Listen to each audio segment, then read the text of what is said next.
estos monjes agitadores. एक गौपालक ने गौ से दूध पाया। उसे वो अपने मित्र को सौंपकर चला गया। मित्र ने उस दूध में नींबू निचोड़ा, दूध से दही बनाया, फिर उसे मथ के उसमें से मक्खन निकाला। गौपालक जब लौटा तो उसने देखा दूध मक्खन बन चुका था और उसका वो मित्र उस पर अपना अधिकार जमा चुका था। क्या ये सही है? नहीं। सोचिए, यदि दूध ना होता तो माखन कैसे बनता? जिनकी करुणा और ज्ञान दूध के समान है सभी के लिए, उस मुनि बुद्ध ने कभी भी किसी वस्तु पर अपना अधिकार नहीं जमाया, बल्कि प्रेम और विश्वास से सब कुछ दिया मित्र को। पर मित्र ने चोरी की। गोपाल पालक हैं बुद्ध, और मित्र ये भिक्षुक देवदत्त। बुद्ध ने परम सत्य का गौरस निकाला और देवदत्त ने उसका माखन बनाकर उस पर अपना आधिपत्य जताया। हम आज अभी गौतम बुद्ध की शरण में जा रहे हैं। आप भूलकर अपने मार्ग से भटक चुके थे। करुणावश हम आपको सही मार्ग दिखाने आए थे। मैंने और भिक्षु सरिपत्ता ने जब ये अनर्थ होते देखा तो मन ही मन निश्चय किया कि हम आपका मन बदलकर आपको वापस ले जाएंगे। बुद्धा ने एक भी प्रश्न नहीं किया हमसे कि हम क्यों उनका संग छोड़ रहे हैं। उनके मन में हमारे प्रति कोई भी शंका नहीं उपजी, क्योंकि बोधिसत्व एक ही व्यक्ति है। शाक्य मुनि गौतम बुद्ध ने अपनी करुणा से ही संग बनाया। तब उनकी उंगली पकड़ के जन्म मरण के खेल से मुक्त होने निकले।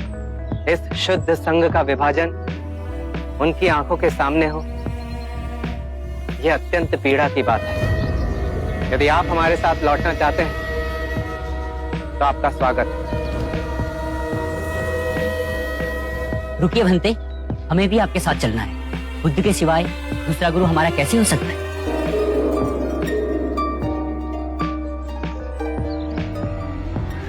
अरे ये सब कहाँ जा रहे हैं? कहाँ जा रहे हो? कहाँ जा रहे हो सब? हम बुद्ध की शरण में जा रहे हैं। उन्होंने हमारे आंखों की पट्टी खोली है, हमें सही मार्ग दिखाया है। हम जा रहे हैं। पाखंडी, धूर्त, देवदत्त के साथ इतना बड़ा विश्वासघात। और जो विश्वासघात भिक्षु देवदत्त ने गौतम के साथ किया। हमें आज्ञा दें भंते। नहीं नहीं, आप लोग नहीं जा सकते। जिसे स्वयं अपने क्रोध पर वश नहीं है, वह हमें ज्ञान का मार्ग कैसे दिखा सकता है? मैं भी जा रहा हूँ। नहीं, रुक जाओ। हम लोग भी जा रहे हैं। नहीं मत जाओ। रुकिए, आप लोग नहीं जा सकते। रुकिए।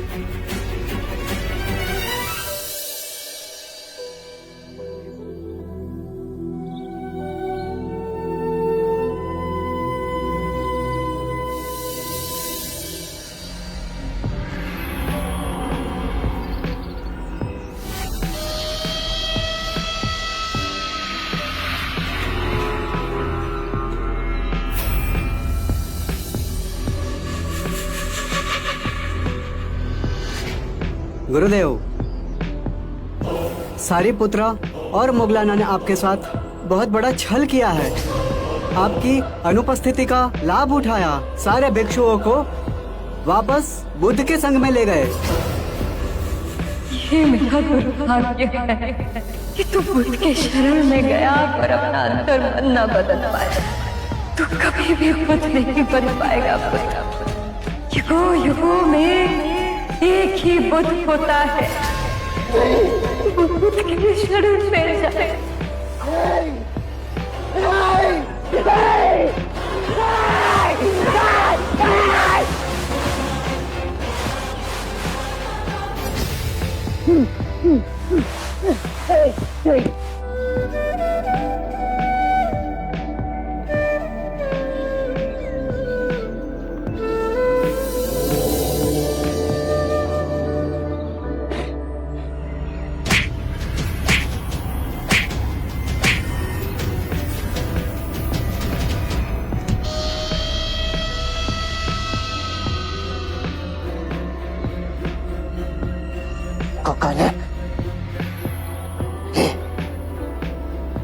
और मार मुझे, मार मुझे से सब कुछ जीत कर हारने वाले को दंड मिलना चाहिए। नहीं गुरुदेव, मार मुझे, मार मार जोर से मार, इतनी जोर से कि मेरे शरीर से रक्त बहने लगे। हमें क्षमा करें। हमें बचा लें प्रभु। स्वयं आपके सिवाय कोई किसी को नहीं बचाता, कोई किसी को बचा भी नहीं सकता, किसी में क्षमता नहीं। इस मार्ग पर आप सबको स्वयं अकेले ही चलना होगा। हम चलेंगे बुद्ध। मैंने देर तक तू मेरा इतना रक्त मेरे शरीर से बहेगा, यदि शोध की अग्नि उतनी प्रबल होगी। हम घर का रास्ता भूल गए थे बुद्ध, अब हम अपने घर आ गए।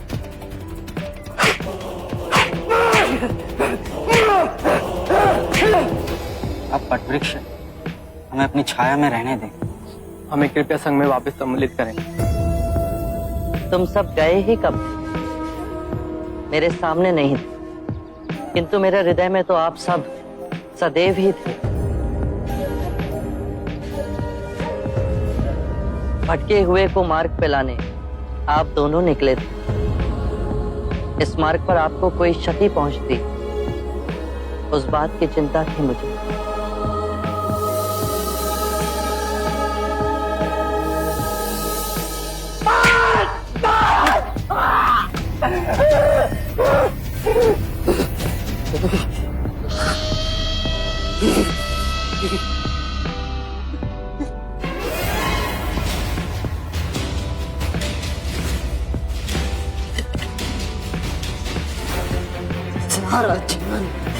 सारा जीवन बुद्ध ने मुझे हानि पहुंचाई है। मेरा सब कुछ समाप्त कर दिया उसने। मेरा आश्रम, संग, सब कुछ टूट।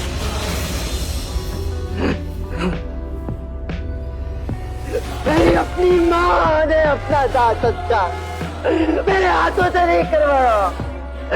सर्वनाश किया है बुद्ध तुमने, सर्वनाश सर्वनाश किया है।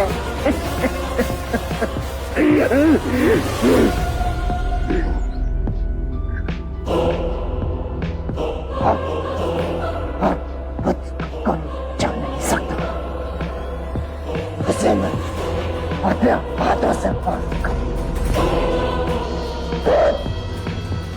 तेरी मृत्यु निश्चित है बुद्ध, तेरी मृत्यु निश्चित है।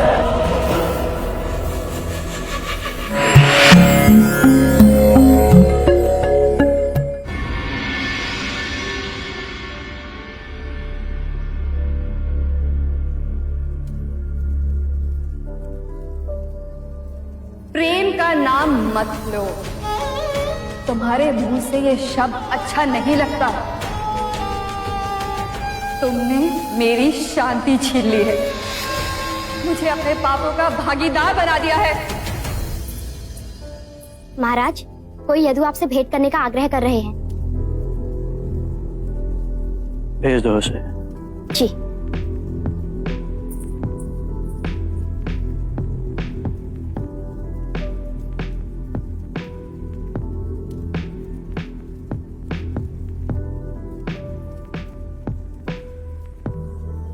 महाराज, देवी आम्रपाली जाते समय ये सौंप गई, कहा इसे महाराज अजात शत्रु को लौटा देना। मेरा ही तिरस्कार नहीं किया अमरान, इतने प्रेम से दिए आभूषण भी ठुकरा दी। जाते हुए इसका अर्थ समझाओगे? कहाँ गई देवी आम्रपाली? आम्रपाली दीक्षा ले दीक्षुणी बन गई है। वैशाली वन में आपसे अंतिम भेंट के बाद उन्हें वैशाली के दरबार ले जाया गया। लगा सुनवाई तो एक बहाना है, उन्हें दंड निश्चित दिया जाएगा, पर बुद्ध की कृपा से उन्हें आदरपूर्ण निर्दोष घोषित कर दिया गया। देवी आम्रपाली के हृदय में इतना गहरा आघात लगा कि उन्होंने उसी क्षण सब कुछ त्याग कर बुद्ध की शरण में अपने आप को समर्पित कर दिया।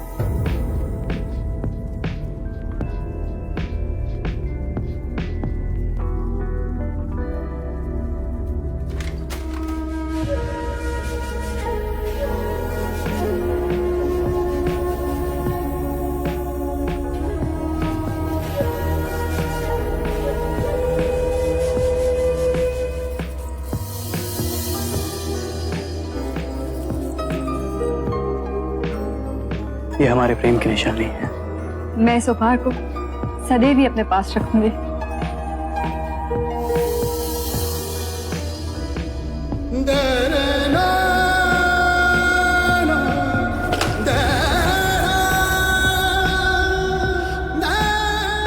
मैंने खो दिया तुम्हें आमरा, मेरे दिल को सुना कर कहां लुप्त हो गई तू। इतना प्रेम किया तुमने आमरा, और बदले में मुझे घृणा मिली। मुझको छोड़ भिक्षुणी बन गई तुम। सुख ऐश्वर्य सब छोड़ बुद्ध की कांटों भरी राह पर चल पड़ी। आखिर क्या है उस बुद्ध में, क्या है उस बुद्ध में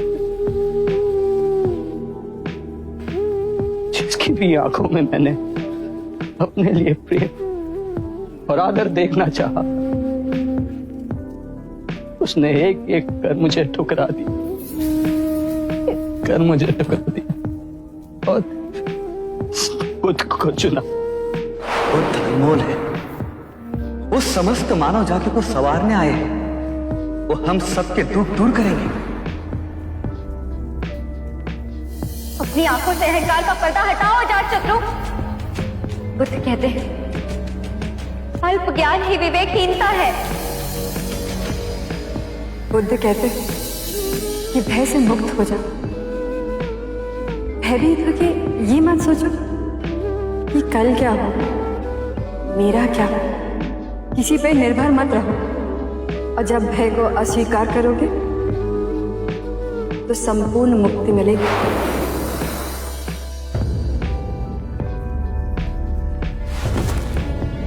माता, पिता, प्रेमिका सब बुद्ध की शरण में गए। ऐसी कौन सी शक्ति है उनमें जो बिन लड़े ही सब पर विजय प्राप्त कर गए। मैं बिना कारण उन्हें अपना शत्रु समझता। अपनी महत्वाकांक्षा पूरी करने के लिए मैंने अपने पिता की बलि दे दी। मेरी माता ने मुझ पापी से मुंह मोड़ लिया, तो रामकृपाल उसने भी मुझे ठुकरा दिया। उन सब का हृदय जीतने की वासना में एक एक कर उन सब को ही खो दिया मैंने। अब खोने को कुछ शेष ना बचा। मेरे अंदर के सब घाव एक साथ रिसने लगे हैं। इतनी पीड़ा तो मृत्यु में भी नहीं होती। इस पीड़ा से मुझे छुटकारा चाहिए। इस पीड़ा से मुझे छुटकारा चाहिए। मुझे शांति चाहिए।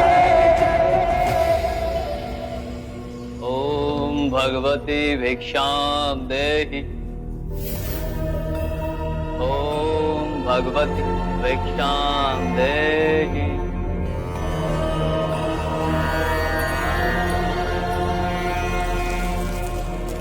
हमें इतने की लालसा नहीं, कृपया आधा वापस लें।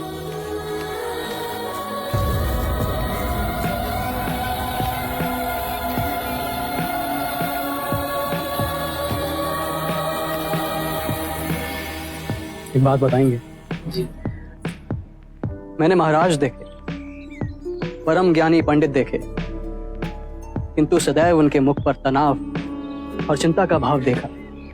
किंतु आप भिक्षुगण सदैव इतने प्रसन्न और शांत कैसे रहते हैं? जिसने अपने आने वाले कल की चिंता छोड़ दी, उसने अपने बीते हुए कल का भार भी खो दिया। मैं चलूं? नहीं, अभी भी आपका भिक्षा का पात्र खाली है।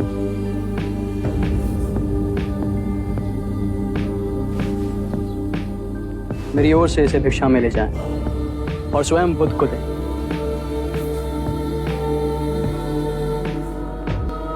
Y busco tranquilidad, si no voy a morir, Buda. En tu alma está la tranquilidad. No busques nada afuera. ¿Pero qué hago? Si riges con rectitud siempre, descubrirás el reino de la paz y de la felicidad que hay en ti.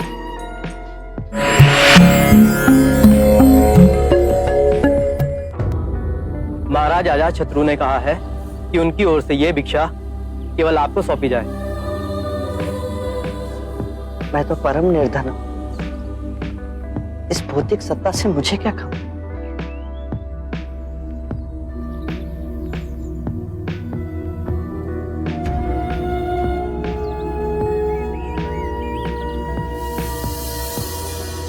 चलो आनंद, शुभ है अजात शत्रु।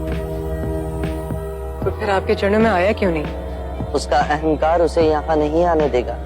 और आपकी करुणा आपको उस पापी के पास स्वयं लेके जाएगी। क्या ऐसा व्यक्ति आनंद के मार्ग पे चल सकता है? अवश्य चल सकता है। आनंद का कोई मार्ग नहीं होता, आनंद स्वयं एक मार्ग है।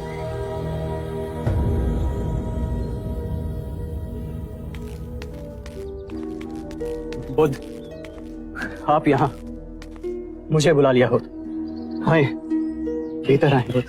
मैं तो बस तुम्हें तुम्हारा कुछ लौटाने आया हूं।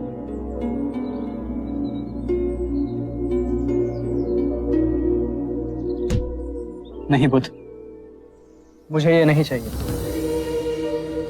इस मुकुट की वासना ने मुझसे कितने पाप कराए, ये मेरा अंतर्मन ही जानता है। मैंने कभी अपने मन की नहीं सुनी। जीवन भर मैं उसे निर्दयता से कुचलता आया हूं, किंतु आज मेरे भीतर मेरे मन ने विद्रोह कर दिया। मुझे शांति चाहिए, अन्यथा मैं पागल हो जाऊंगा बुद्ध। शांति तुम्हारे अंतर में ही है, उसे बाहर मत खोजो। मैं क्या करूं? क्या करूं मैं? एक घायल श्वान की तरह अपने रिश्ते हुए घाव को चाटूं मैं? स्थिर हो जाओ, तुम राजा हो। यदि धर्म से राज्य करोगे तो अपने अंदर सुख और शांति का आधा साम्राज्य पाओगे और वही उपहार अपनी प्रजा को दोगे। मैं भीतर से खंडित हो रहा हूं, मेरे तार तार छिन्न भिन्न हो रहे हैं। तुम्हें संगीत में रुचि है? हाँ बुद्ध, मैं वीणा बजाना जानता हूं। तो एक बात समझाओ, यदि वीणा के तार ढीले हों तो क्या तुम उसे बजा सकोगे? नहीं बुद्ध, वो बेसुर ही बजेगा। सत्य का। और यदि उसके तार अत्यधिक कसे हुए हों तो? वीणा बजाने पर तार टूट जाएंगे। अर्थात तार वैसे कसे हों, ना तो वो अत्यधिक ढीले हों ना अत्यधिक कसे हुए। यदि तारों के बीच सामंजस्य हो तो ही संगीत उभरेगा, है ना? सत्य कहा आपने। अभी तुम्हारे तार कसे हुए हैं अजात शत्रु, चेष्टा करोगे तो वो टूट जाएंगे। स्थिर हो जाओ, शांत हो जाओ और वीणा के तारों की तरह ही अपने अंतर के तार को पहचानने से संगीत उभरेगा, अवश्य उभरेगा। सत्य कहा आपने, किंतु मैंने बहुत पाप किए। एक ग्लानि की पीड़ा से मुझे छुटकारा चाहिए। यदि ग्लानि तुम्हें दबोचे हुए है तो उसके कारण बिंदु तक पहुंचो। अजात शत्रु, जब आंखें खुली तभी सवेरा हो जाता है। स्वयं को सुरीला बनाओ। जब सुरीले हो जाओगे तो अपने अंदर धर्म का उदय पाओगे और उस धर्म से ब्राह्मण, मंत्रीगण, गृहपति सब कंपित होंगे, सब तरंगित होंगे। और जब वो धार्मिक हो जाएंगे तो सारी प्रजा धार्मिक हो जाएगी। सत्य कहा आपने बुद्ध। याद रहे, राजा बल से नहीं अपने हृदय से राज्य करता है।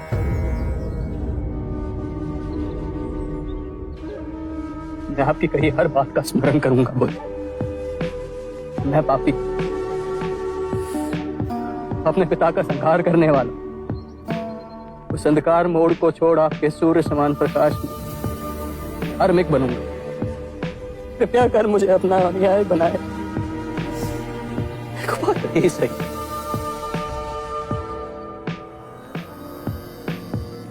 कुपात्र तुम नहीं।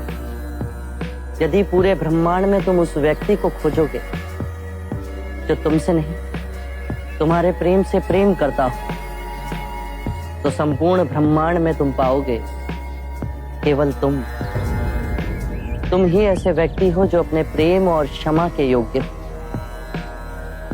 ये बात सदैव याद रखो।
आश्चर्य, अति विलक्षण दृश्य।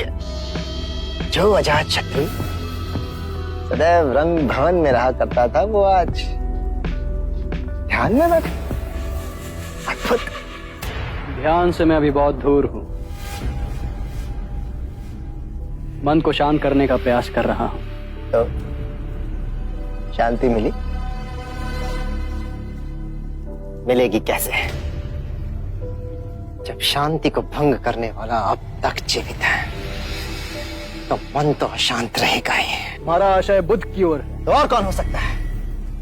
इस बार मैंने ऐसा बेजोड़ उपाय निकाला है, तुम मुझे अपनी सेना दे दो, फिर देखो।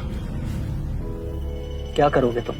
इस बार केवल बुद्ध नहीं, अभी तो उसका समूचा संग समाप्त कर दिया जाएगा। तुम्हारी सेना के सामने वो। मेरी सेना तुम्हें कभी नहीं मिलेगी देवदत्त। क्या? और एक बात ध्यान रहे, तुमने या किसी और ने बुद्ध को या उनके संग को कोई भी क्षति पहुंचाने की कोशिश की तो वो मेरा शत्रु बनेगा। अब समझा। भोगी जोगी का वेश पहन रहा है। हाँ, तुम्हारे इस परिवर्तन के पीछे भी बुद्ध की ही चालाकी है। चालाक तो तुम रहे देवदत्त। बुद्ध तो हमारी सोच के बहुत ऊपर है।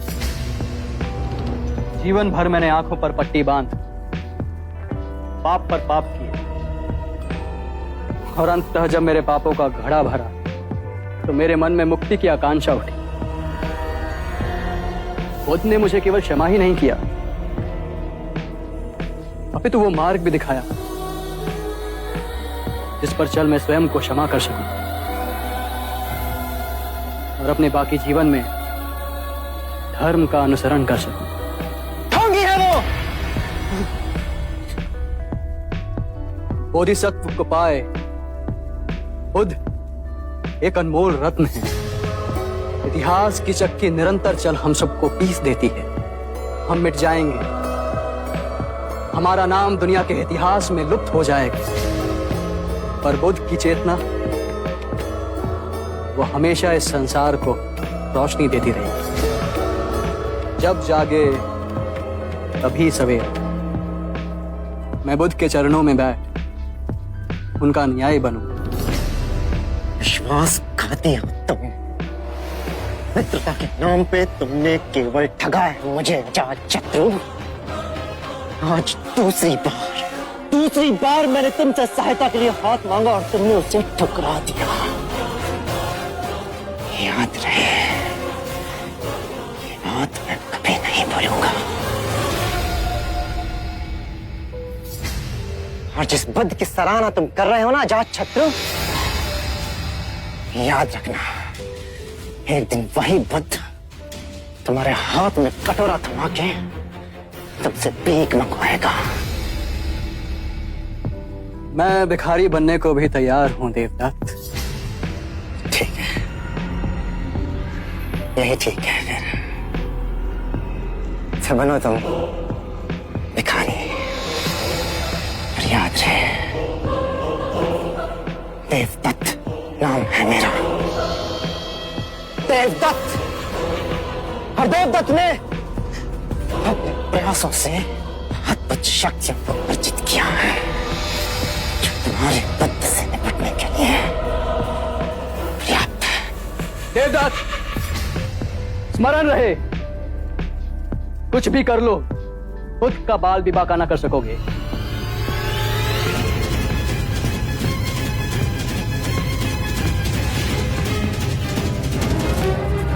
Al volver,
प्रणाम। हाँ बहुत। इतनी ठंड में आप बिना गर्म वस्त्र के?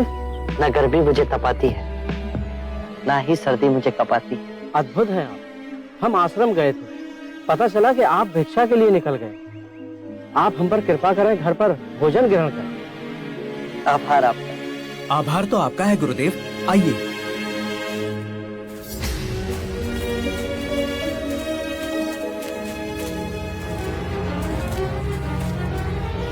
स्मरण रहे, कुछ भी कर लो, खुद का बाल भी बांका ना कर सकोगे।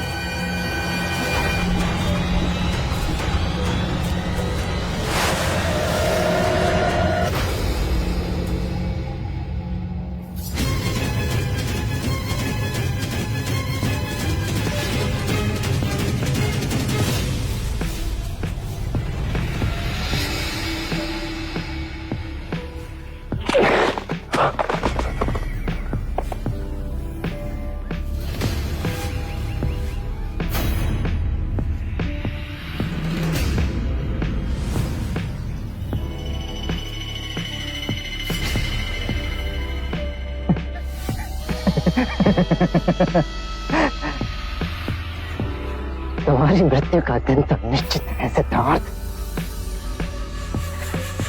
शायद मेरी कटार से तुम्हारी मृत्यु नहीं लिखी गई। देखो,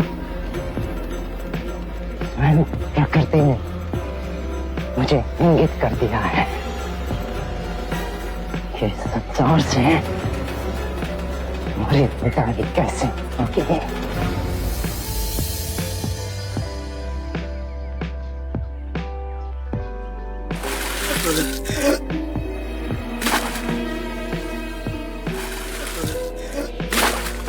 इतनी ठंड में ये व्यक्ति पानी में डुबकियां क्यों लगा रहा है? ये ब्राह्मण प्रातः स्नान करने को गए, तो जैसे स्नान करके बाहर निकले तो मेंढक पैर के नीचे आ, तो इन्होंने सोचा मैं अशुद्ध हो गया, महापाप हो गया। तो इन्होंने फिर उस पाप को धोने के लिए 108 बार डुबकी लगाने का संकल्प किया।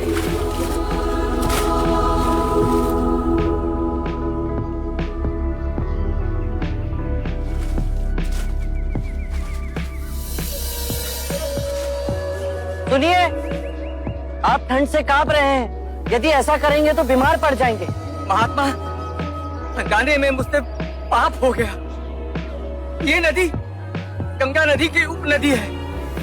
इसमें नहाने के बाद मेरे पाप धुल जाएंगे। इस नदी में डुबकी लगाने से यदि आपके पाप धुल जाएंगे, तो इस नदी में रहने वाले मेंढक के ऊपर पांव आने पर आप अपवित्र कैसे हो गए? यदि आपको ऐसा लगता है कि नदी में डुबकी लगाने से आपके पापों का नाश होगा, तो इस नदी में रहने वाली मछलियां, कछुए, सर्प, मेंढक, इन सबको अब तक मुक्ति मिल गई होती।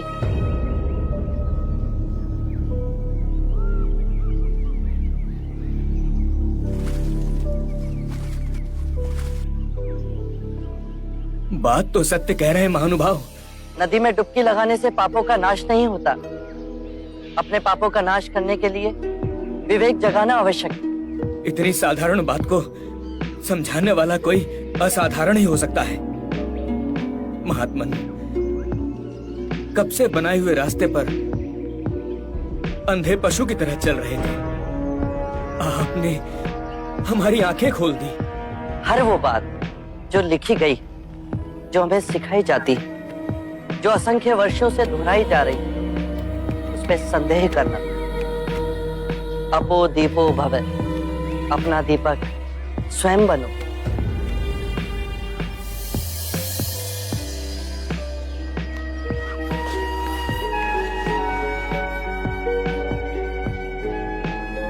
आप धन्य है महात्मा।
Al volver,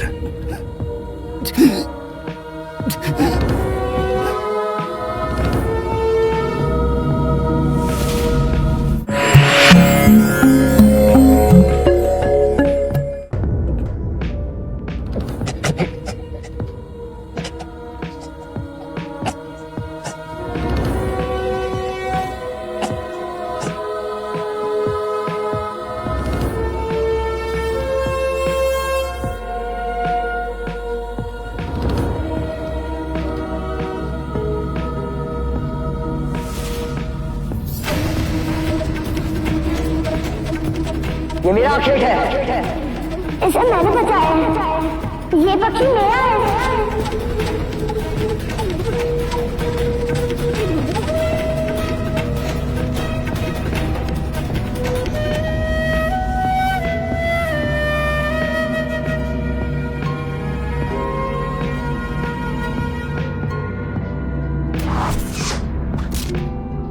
आप ज्येष्ठा को सर्वश्रेष्ठ घोषित कर दें। मैं पक्षियों को नहीं मार सकता।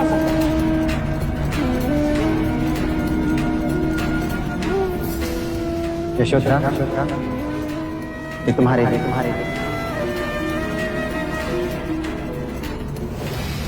ये सारे पुष्प मेरी ओर से तुम अपने पास ही रखो। क्या अंतर है मेरे कमल में और सिद्धार्थ के दिए हुए कमल में? ये सारे पुष्प तुमने अपने सेवकों से मंगवाए हैं और सिद्धार्थ स्वयं जाकर लेकर आए हैं। सिद्धार्थ के पैरों में अभी भी मिट्टी लगी है।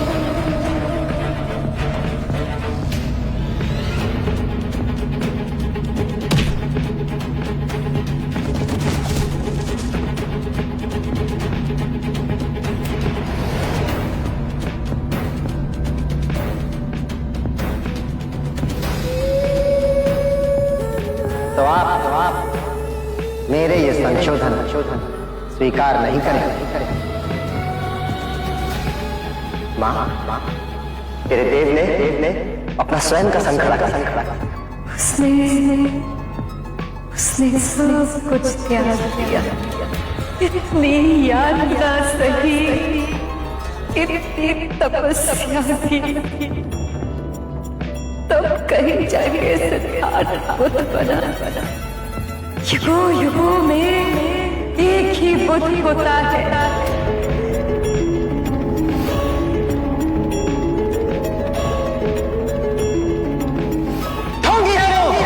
बोधिसत्व को पाए खुद एक अनमोल रत्न, हम मिट जाएंगे, हमारा नाम दुनिया के इतिहास में लुप्त हो जाए, पर बुद्ध की चेतना वो हमेशा इस संसार को रोशनी देगी।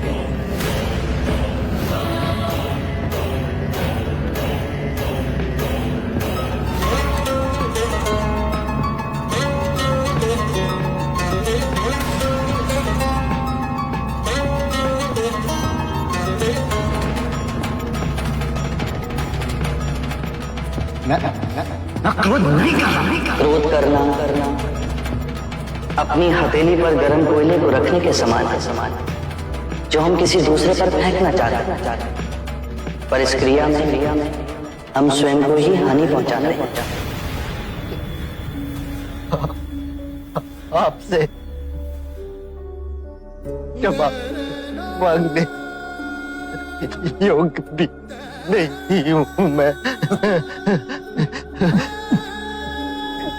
शांति से जाओ देवता। बहुत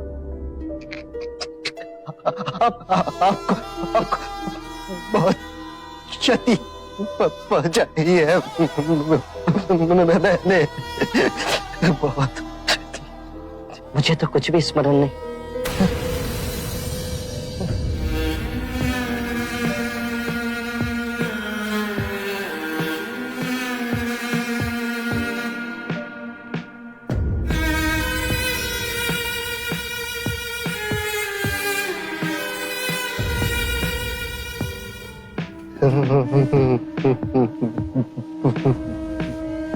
बुद्धं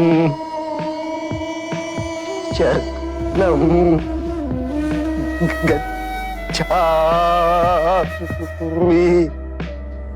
बुद्ध, धर्म और संघ हर मनुष्य के अंतर में स्वयं को जगाने की क्षमता बुद्ध है। जागने के बाद हम जिस पथ पर चलते हैं वो पथ धर्म है। स्वयं के मन को एकाग्रित करना, उसे केंद्रित करना और उसे एकत्रित करना संघ है। और ये तीनों रत्न तुम्हारे अंतर में। धर्मं शरणं गच्छामि, संघं शरणं गच्छामि।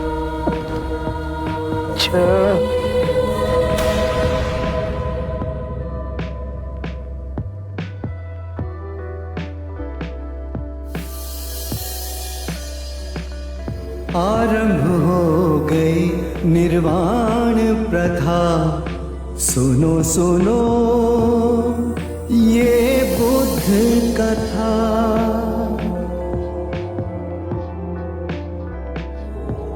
धर्म और संघ हम सबके अंतर में है। जागने की क्षमता बुद्ध है। जाग के जिस पथ पर चले वो धर्म है। और अपने पूरे मन को एकत्र करना संघ है। और ये तीनों रत्न हम सबके अंतर में ही है।